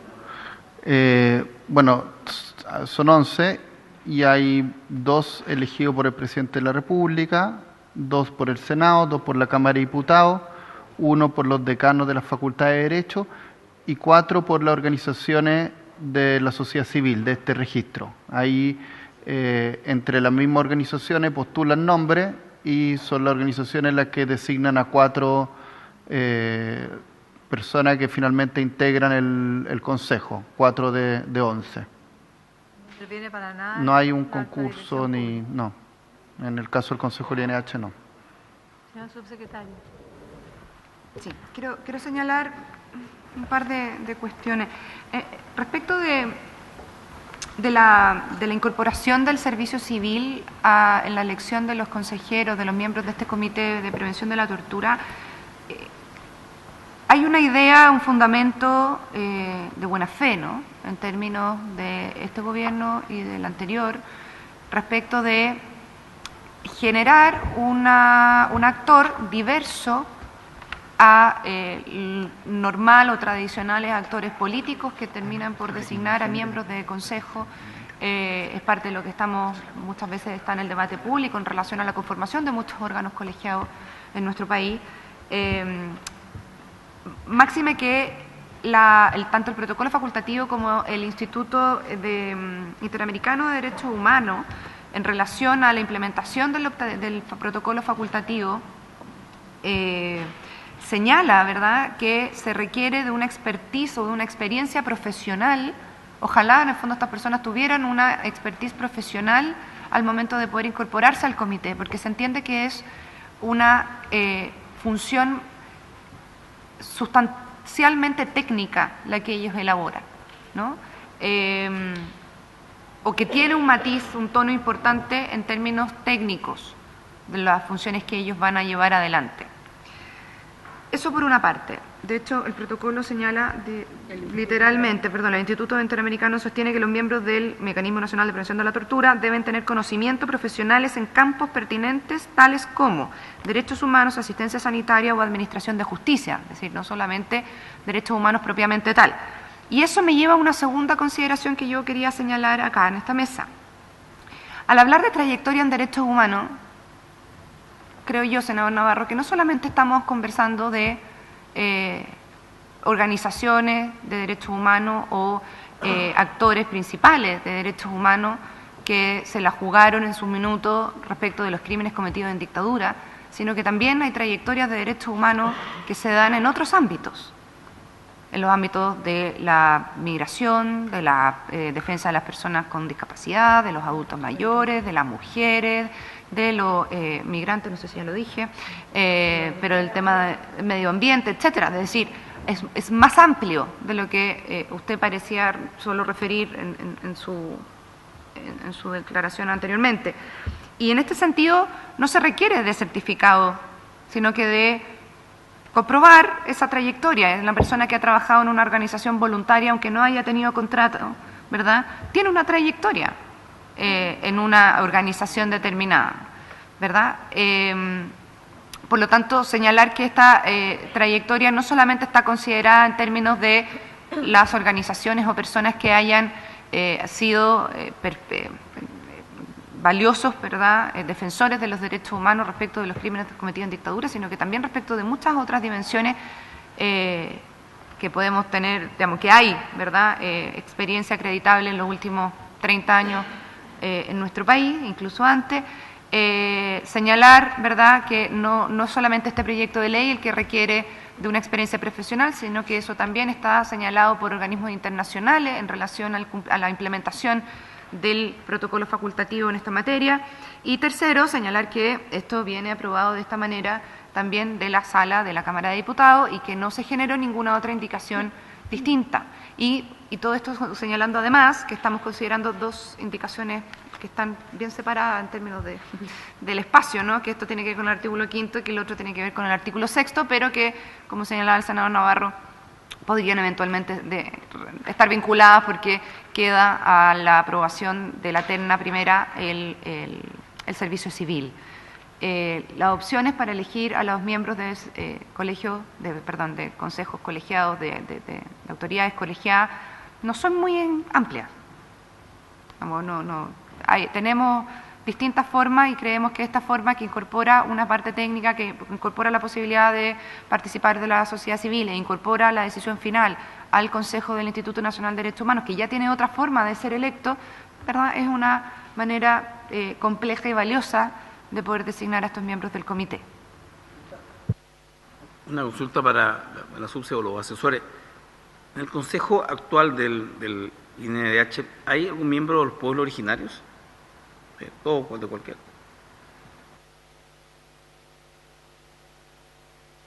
En el Consejo del Instituto, no hay propiamente un miembro de pueblo originario. O sea, podría haberlo, hay representantes, o sea, hay 4 cupos de las organizaciones de la sociedad civil, hay personas que están en organizaciones que trabajan temas de pueblo originario, pero no hay propiamente en la ley del instituto cupo para representantes de pueblo originario. Si me permite, Presidenta, un breve comentario. Mira, yo creo que este es un elemento decidor respecto del proceso de integración, del proceso de amplitud. Chile ha sido condenado por el Comité Interamericano, la Comisión Interamericana de Derechos Humanos, de manera reiterada en 2 oportunidades por la violación de los derechos humanos de los niños de la escuela Temucurcuy. Y Chile ha sido denunciado permanentemente en los organismos internacionales por violación a los derechos de los pueblos originarios. Si hay algún grupo vulnerado por parte del Estado, si hay presos políticos en Chile, son los presos mapuches. 1 año preso, 2 años preso, la operación Huracán, subsecretaria. Operación Huracán, 18 detenidos. 1 año y medio después, todo en libertad, era un montaje de carabineros. Y esto ha ocurrido no solo una vez. Pascual Pichón y Vicente Norín, tuvo que repetirse el juicio. O sea, si hay un cuestionamiento sobre violación de los derechos humanos en Chile, es a los pueblos originarios. Y sin embargo, en el Consejo del INDH no hay ni un miembro de los pueblos originarios, y con esta propuesta que hoy día nos hace en realidad el Ejecutivo, porque es un proyecto que ingresó el 18 de enero del 2018, firmado por la presidenta Bachelet, le cierra la puerta, en mi opinión, a la posibilidad de que un miembro de estos pueblos pudiera ingresar. De algún modo, el presidente Piñera ha anunciado hoy el plan de impulso, me he estado informando durante el día, desde ya la posibilidad de el arriendo de las tierras a las forestales por 25 años no me parece. las tierras mapuche no pueden ser parte de un leasing a las forestales, pero creo que lo podemos corregir. O sea, forma parte de mi crítica al anuncio del presidente Piñera respecto de un conjunto de programas basados solo en otorgar recursos económicos y no derechos, y no facultades.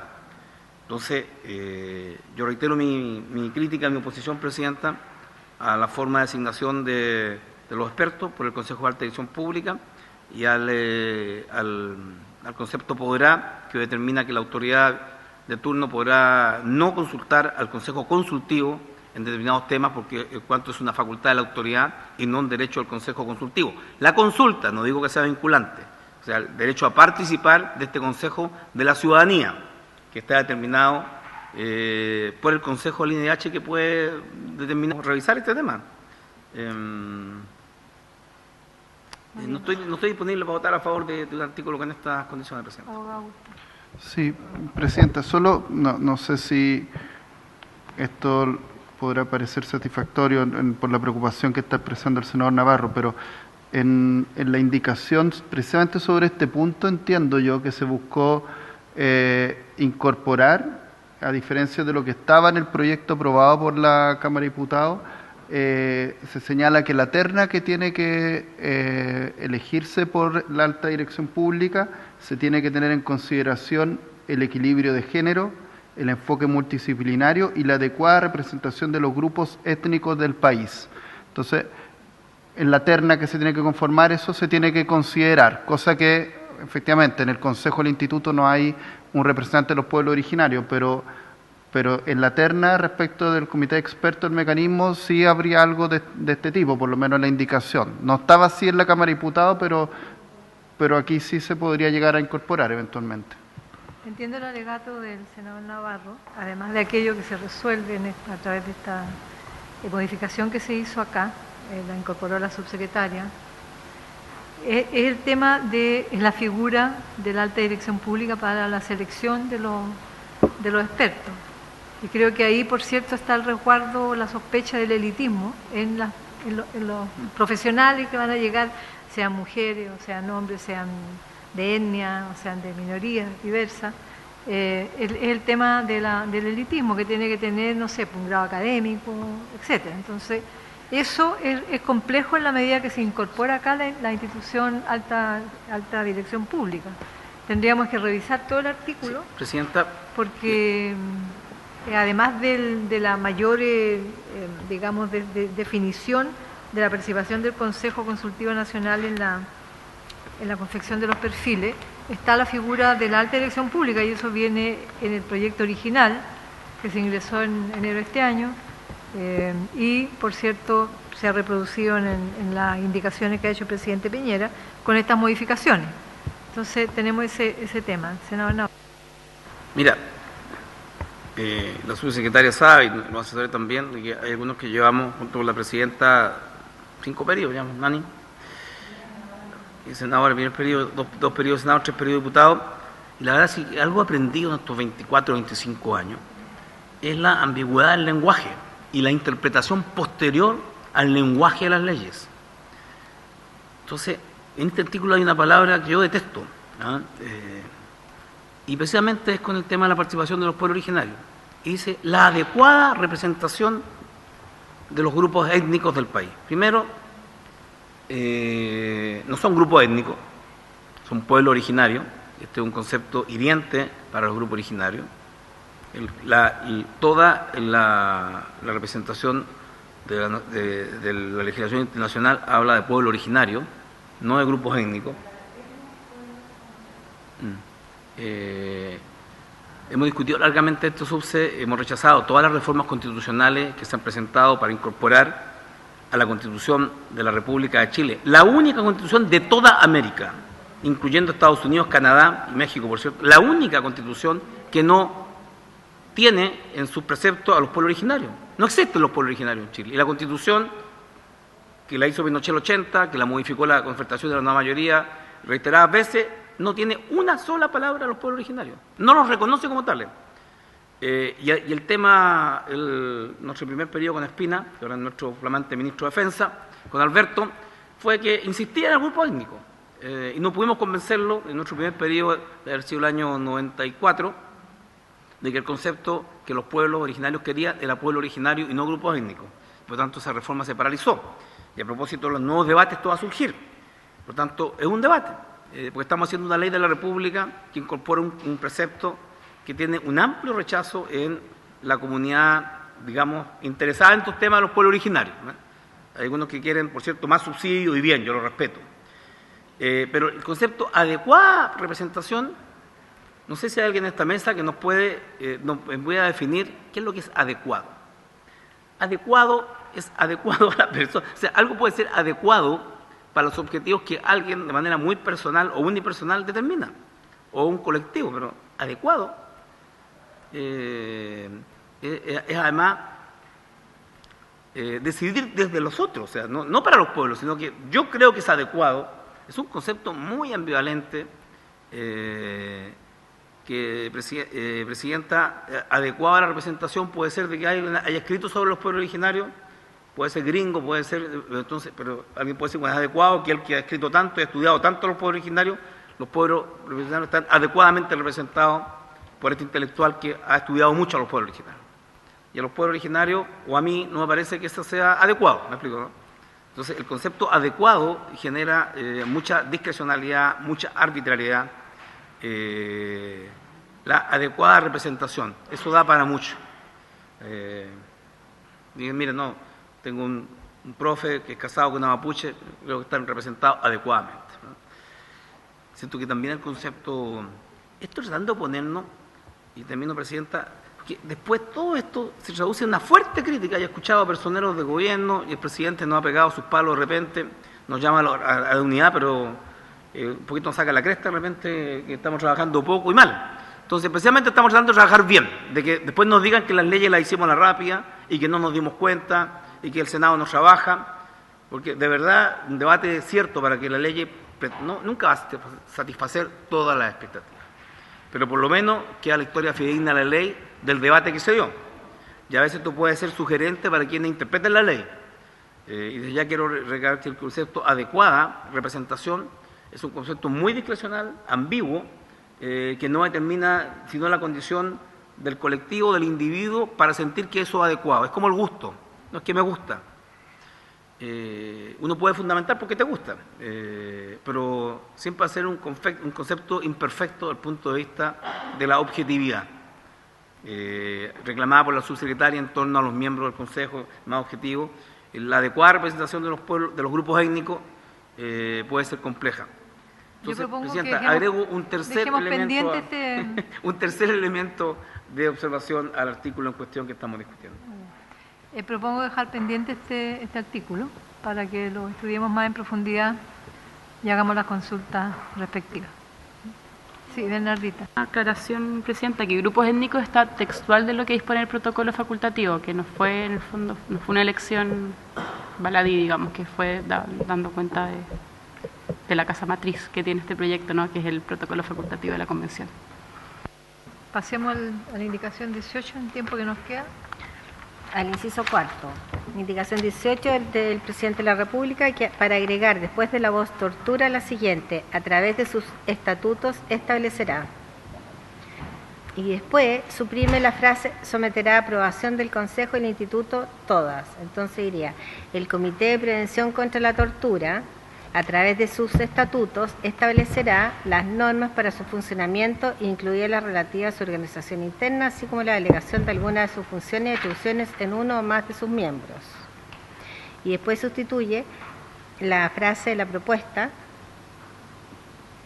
se entenderá aprobada salvo que sea rechazada por 2/3 de sus miembros, por la siguiente: los estatutos y sus modificaciones serán propuestos al Presidente de la República por la mayoría de los miembros en ejercicio del Comité de Prevención contra la Tortura, y su aprobación se dispondrá mediante decreto supremo expedido a través del Ministerio de Justicia y de Derechos Humanos.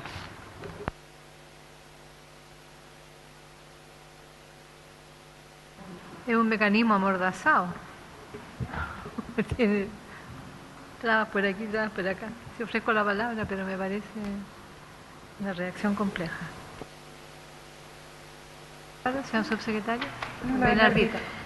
Sí, Presidenta, lo comentaba al principio cuando dimos cuenta de las razones de las indicaciones del artículo 5º. Es el modelo vigente en nuestro país para la aprobación de los estatutos de cada una de nuestras instituciones nacionales de derechos humanos.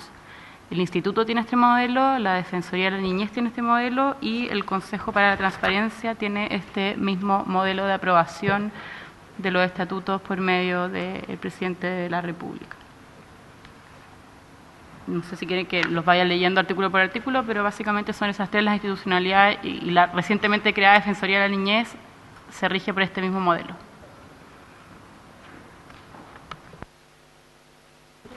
Disculpe, Presidenta, en este contexto yo quisiera señalar algo que es sumamente relevante y de hecho paso el dato directamente, porque este jueves y viernes tenemos, donde ustedes están invitados, los miembros de las comisiones de Derechos Humanos del Senado y la Cámara de Diputados, un seminario internacional organizado desde el Ministerio de Justicia y Derechos Humanos, jueves 27 y viernes 28, donde el primer bloque del seminario, que tiene 3, pero el primer bloque es sobre institucionalidad pública de derechos humanos en Chile. Una de las cosas que nos está ocurriendo es que cada institucionalidad de derechos humanos que generamos puede tender a atomizarse, tener sus propias y específicas regulaciones, y lo que se ha intentado en este trayecto medio inorgánico todavía es a partir del Consejo para la Transparencia y el INDH, que son nuestras dos instituciones más antiguas, aunque muy jóvenes, intentar estandarizar de algún modo, ¿no? Algunos elementos que pueden ser estandarizables. Sí, estandarizables. En este caso, por ejemplo, la elección, la definición de los estatutos y la manera en que estos estatutos se aprueban en definitiva, ¿no? Nosotros, esta es una discusión que tenemos por delante en nuestro país. Estamos proponiendo defensoría de las personas con discapacidad, la defensoría del adulto mayor. Vamos a tener que tener un debate respecto de si esto se dirige más bien a una única institución que tenga distintas ramas o vamos a seguir con instituciones parcelizadas. En este sentido, yo con convicción, en el fondo, sugiero aprobar la indicación en este sentido, dado que sistematiza y es coherente en relación a las demás organizaciones, órganos de público que conforman nuestra institucionalidad en derechos humanos en nuestro país, de modo de no innovar ahora en este momento mientras no tengamos un debate mucho más profundo que tenemos que tener en esta materia. Ofrezco la palabra. Abogado Busto. La verdad, señalar solamente que en este punto el Consejo del Instituto no se pronunció en su informe sobre el proyecto, así que no voy a expresar ninguna opinión sobre esta materia.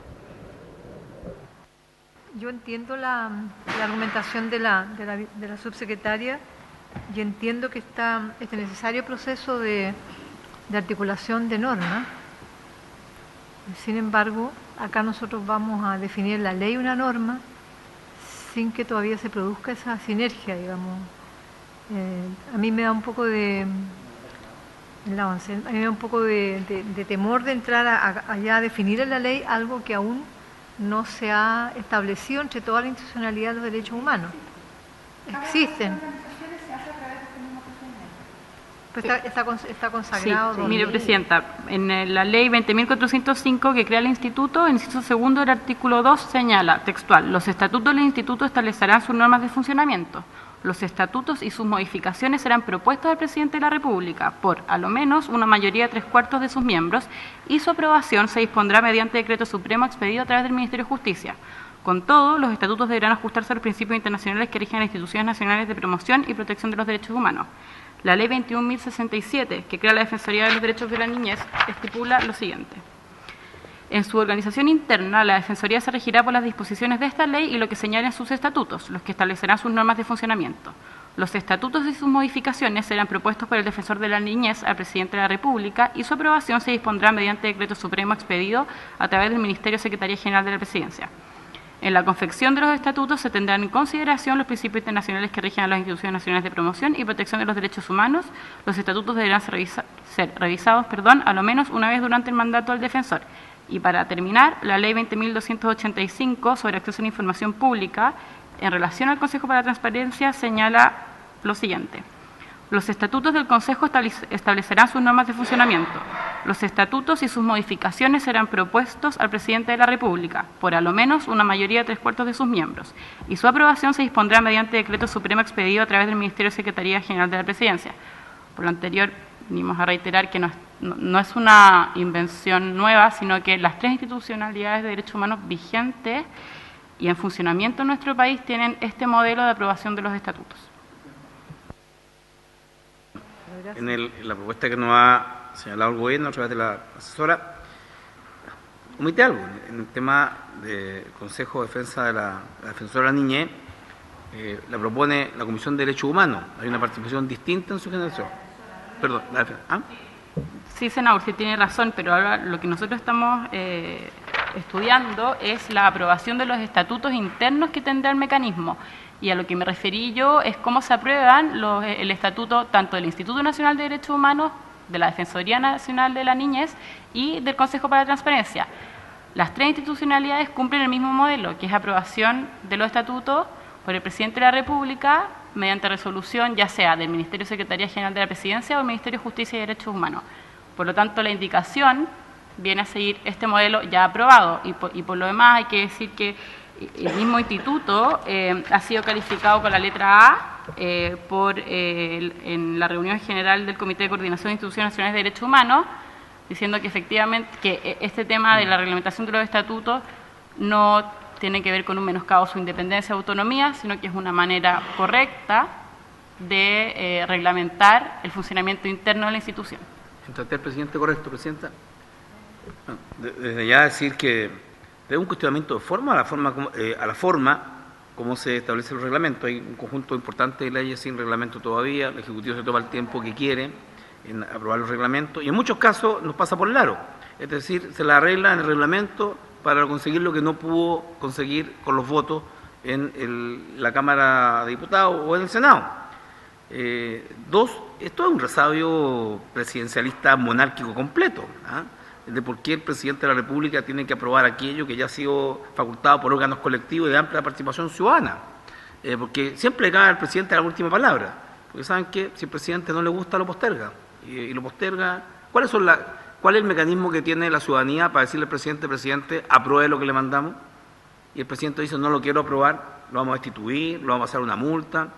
En definitiva, es el resabio de la monarquía presidencial, como lo eran los intendentes. Como decía Walker, Ignacio, 236 años, Chile es el único país de América, primero, el que no tiene reconocido a los pueblos originarios, somos los números 1. Y el único que no elegía a los gobernadores regionales por elección popular, el único en los últimos 200 años es Chile. Se elegían los intendentes, que era el orejero del rey de España. Y recién ahora vamos a poder elegirlo por primera vez. Todos estos resabios se expresan en este cuento de que los estatutos de un organismo que tiene que ser imparcial, un organismo que tiene que dar confianza a todos, los revisa y los aprueba el presidente que no es imparcial. El presidente que tiene un programa de gobierno, que nombra a sus ministros y que tiene objetivos distintos, en muchos casos, a los de la mayoría, que en mi opinión, este gobierno. Porque le quiero recordar que se da el caso de que el presidente puede ganar la elección, pero no tener mayoría ni en la Cámara de Diputados ni en el Senado, como ocurre en el actual gobierno. Por lo tanto, uno podría decir legítimamente, el presidente ganó la elección, pero no tiene mayoría. La mayoría la tiene el Parlamento. Pero aún no teniendo mayoría, una ley que establece la mayoría y no la minoría de la oposición, en este caso del gobierno, resulta que el decreto de la ley que hemos aprobado, los estatutos, van a ser revisados y van a llevar la firma de la minoría. La tentación a corregir aquello que no has logrado en la tramitación de la ley a través de una reglamentación es demasiado. Yo entiendo que no lo vamos a cambiar ahora. Me invitó Alejandro Guiller a la bancada regionalista, Ancela Torres, dijo que estábamos todos invitados. Yo, primera invitación que voy a participar, por cierto, para luchar contra el presidencialismo monárquico. Este miércoles vamos a ver si hay regionalistas de verdad y no de aquelita, como decía mi abuelita, que se rompen a la primera. Vamos a ver cuánto hay. Pero yo quiero decirle, subpresidenta, que este es un resabio monárquico que van a desaparecer. O sea, decirle al presidente, con las cosas importantes que tiene que hacer un presidente de la República, que se preocupe de ver un reglamento de una entidad de derechos humanos, a mí me suena sospechoso. Porque podríamos tener un presidente distinto, podría ser el loco de Trump, que le dijeran al loco de Trump que tiene que aprobar el mecanismo para relacionarse con los inmigrantes chinos, no sé cómo funciona el tema de Estados Unidos, pero parece ser poco democrático y poco práctico de que en definitiva el Parlamento gestione una ley de esta profundidad, se ejerzan los mecanismos de participación ciudadana y lo que reglamenta todo aquello lo hace el presidente de la República. ¿Me explico, no? Lo hace el presidente de la República. No lo vamos a cambiar ahora, subse. Esa es una pelea más de fondo. Sin embargo, yo quiero llamar la atención de lo siguiente. Bueno, hay una controversia, esto 3-1 que va a haber, 4-1 que va a haber controversia cuando se aprueben esos estatutos. Que la noten, como está siendo televisado, Presidenta, porque en definitiva yo siento que tenemos una visión distinta del tema del ejercicio de los derechos humanos con el actual gobierno. Y yo espero que si esta potestad queda, la ejerza con una mirada mucho más amplia que la que se ha tenido durante un largo tiempo. Entonces, consulta ahora, se propone modificar a través de su estatuto establecerá. ¿Cómo quedaría la reacción del inciso segundo, del inciso tercero, cuarto? Estamos en eso, ¿no? El Comité de Prevención, después de la palabra tortura, agregará lo siguiente: a través de su estatuto establecerá.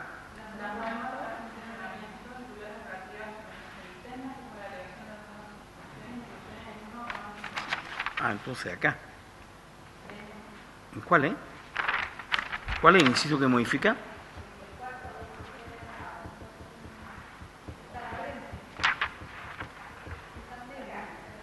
Arriba, ese, ya. ¿Cómo quedará entonces? El Comité de Prevención contra la Tortura someterá a aprobación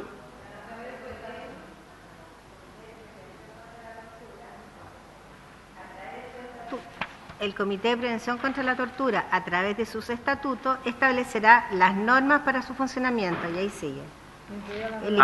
Se cambia todo. Claro. Elimina, someterá a aprobación del Consejo del Instituto Torres.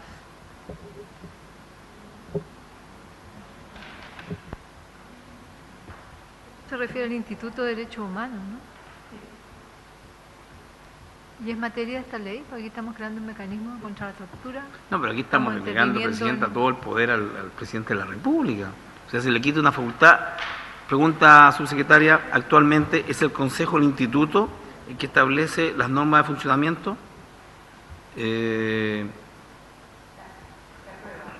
Su propia norma de funcionamiento, ¿de quién depende? Del propio Consejo del Instituto. Propio Consejo. Y aquí lo que venía como propuesta es que el Consejo mantuviera las normas de funcionamiento del Comité de Prevención contra la Tortura y la estamos pasando a los estatutos. Estatutos que además serán sugeridos y serán aprobados por el Presidente de la República. Estamos debilitando una facultad que ya tenía el Consejo de regular su propio... Por cierto. Puede que haya una confusión.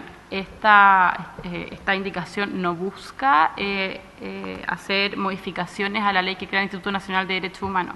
Esta indicación lo que busca, en el fondo, porque puede llegar al confuso, que en el fondo, como viene el proyecto de ley aprobado por la sala de la Cámara, es que el funcionamiento interno, las normas que regulen el funcionamiento interno del Comité de Expertos y el mecanismo debían ser aprobados por el Consejo del Instituto Nacional de Derechos Humanos.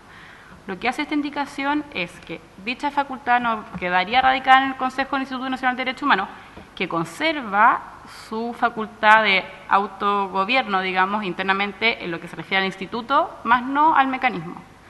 Y asemeja esta figura a las institucionalidades que ya hemos hablado, que es el mismo modelo, que se aplicaría el mismo modelo del Instituto Nacional de Derechos Humanos, de la Defensoría de la Niñez y del Consejo para la Transparencia, en lo que se refiere a estatutos y modificaciones. Me gusta la forma. Una razón fundamental para cambiar el modelo, además de poder hacerlo armónico en relación con la forma de aprobación de estatutos de las otras instituciones públicas de derechos humanos hoy día vigentes en nuestro país, es que lo que venía aprobado de la sala implica que el Consejo del Instituto Nacional de Derechos Humanos, que es la institución donde se aloja el comité, tendría facultades para aprobar los estatutos es decir, las normas de funcionamiento del comité. Y eso contradice de manera fundamental en los principios de autonomía e independencia que debiese tener el comité. De esta forma, para poder asegurar esa autonomía e independencia, si lo queremos, si la decisión ha sido designar al instituto como mecanismo nacional de prevención contra la tortura, teníamos que asegurar de algún modo esa independencia. Por lo tanto, no puede ser, no podría ser, ¿verdad? No parece razonable que fuera así, que el mismo Consejo del Instituto Nacional de Derechos Humanos, que es el instituto donde se aloja el comité, tuviera que aprobar los estatutos de este comité. Eso es absolutamente contradictorio y va en contra de los principios de autonomía e independencia, de los principios de París que tienen que regular este comité. La fórmula que encontramos fue repetir la fórmula que hoy día existe para nuestros tres principales y únicos, en realidad, tres únicas instituciones públicas de derechos humanos, que hasta ahora ha probado no tener conflictos. Porque no ha habido conflicto. Porque no ha habido conflicto. Exactamente. Entonces, no es una fórmula que esté garantizada.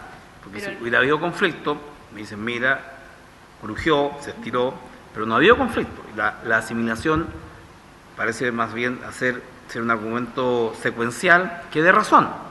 ¿Ah? Mira, lo han hecho bien, todos los que lo han hecho así, hagámoslo igual. El único problema es que cuando esta norma no funcione, no van a funcionar ninguno. ¿Ah? Vamos a tener... entonces, va a parecer raro lo que digo, ¿ah? Pero en general las recomendaciones en materia de derechos humanos es alejarse lo más posible del Estado, ¿ah? Porque el Estado lo gobierna el gobierno de turno. Entonces, es un principio, y porque la experiencia chilena ha sido la violación de los derechos humanos sistemática por parte del Estado. Entonces, uno podría decir que en este caso particular, bueno, el comité le dirá al Consejo, el Consejo al Instituto, para sus propios estatutos, pero meter al gobierno de turno, revisar los estatutos del Comité contra la Tortura. Estados Unidos no ha firmado ningún tratado internacional de ninguna clase y especie, ni medioambiental, ni la Corte Penal Internacional para perseguir la violación de los derechos humanos. O sea, Estados Unidos es inmune a todo. Y esa es una política para que nadie lo toque. O sea, invade países, asesina líderes, le da golpes de Estado, y está fuera de toda la normativa. Y la fórmula le ha dado resultados, porque es difícil escuchar, digamos, que alguien hable de la violación de los derechos de los Estados Unidos. No se habla mucho, aunque es el mayor violador de los derechos humanos, con el mayor ejército del mundo. Entonces, uno dice, nuestro Estado chileno, vamos a dejarle al Estado, este principio de monarquía presidencial, los estatutos de la prevención contra la tortura.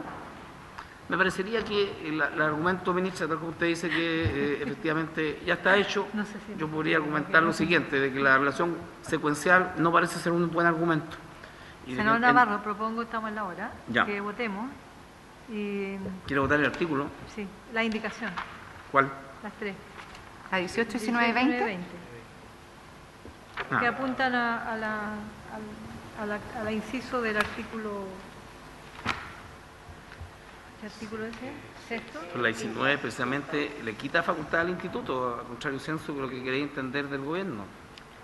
Dice, Claro. eliminar la frase someterá a aprobación del Consejo al instituto. Para reforzar la autonomía del mecanismo en relación al instituto, que fue algo que durante la tramitación en la Cámara, Senado, muchas organizaciones de la sociedad civil y ONG replantearon Ya. cómo podíamos reforzar la autonomía del mecanismo. ¿Cómo reforzamos la autonomía del Con- Comité de Prevención del Estado? Respecto del INDH, que Lo es tenemos donde se aloja. documentado por largo tiempo como violador de derechos humanos, eso es lo que te quiero decir. O sea, yo tengo más desconfianza del Estado de Chile que del Instituto, ¿te das cuenta? Porque el Instituto lo hemos conformado con una ley, pero el Estado cambia de gobierno y cambian los criterios. Entonces, Senador Navarro, creo yo que este es un tema profundo. Estamos compartiendo bastante los criterios que usted ha planteado y que hemos planteado desde el senador Latorre y yo. Y propongo votarlo, y si lo rechazamos, esto iría a una mixta que yo creo que amerita para que debatamos más en profundidad. vaya, ¿Ah? ¿Ah? además aprovechamos a hablar con los diputados de por A tercer qué... trámite, a tercer trámite iría una mixta, porque ya a menos que la apruebe la...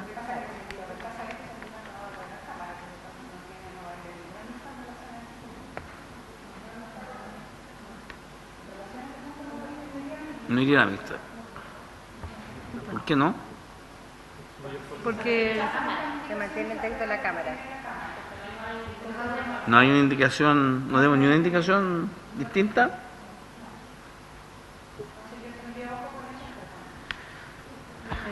Lo que viene de la Cámara está en la columna del medio, ¿no? En la primera columna. Bueno, considerar aprobación del Consejo, el Instituto, todas las normas para el funcionamiento. Sí. Hay que tener cuidado con eso porque de hecho no solamente organizaciones nacionales, sino que internacionales relativas al optativo de protocolo para facultativo. consultarle a las organizaciones. Pregunta. La propuesta se entenderá aprobada salvo que sea rechazada por 2/3 de sus miembros. Hemos fijado en 7. Eso, ¿cuál es No, eso es la propuesta de la Cámara. La indicación 19 del Ejecutivo busca suprimir esa última frase y reemplazarla por la propuesta número 20, la indicación número 20. Sus modificaciones serán propuestas al presidente. En el fondo, la indicación agrega una primera frase, en vez de someter a aprobación del Consejo del Instituto, es a través de sus estatutos establecerá las normas. Luego suprime la última frase que está en negrita, la propuesta se entenderá y ahí agrega que los estatutos serán presentados al presidente. Esto fue aprobado por la Cámara, el 2/3 de sus miembros, ¿no? Por la Cámara de Diputados. Lo que fue aprobado por la Cámara, por su intermedio, Presidenta, es que sea el Consejo del Instituto Nacional de Derechos Humanos quien dé aprobación a las normas de funcionamiento del comité por 2/3 de su consejo, es decir, de los 11 que tiene el Instituto Nacional de Derechos Humanos. Del Instituto Nacional de Derechos Humanos, la aprobación de los estatutos del comité. Y esto es una razón fundamental que se ha dicho no solamente por organizaciones de la sociedad civil chilena, sino que internacionales, que tienen que ver con el protocolo facultativo del mecanismo de prevención contra la tortura, señalando la relevancia de consagrar la debida autonomía e independencia dentro del órgano donde se aloja. Presidenta, ¿qué más invasivo, qué más dependiente, qué más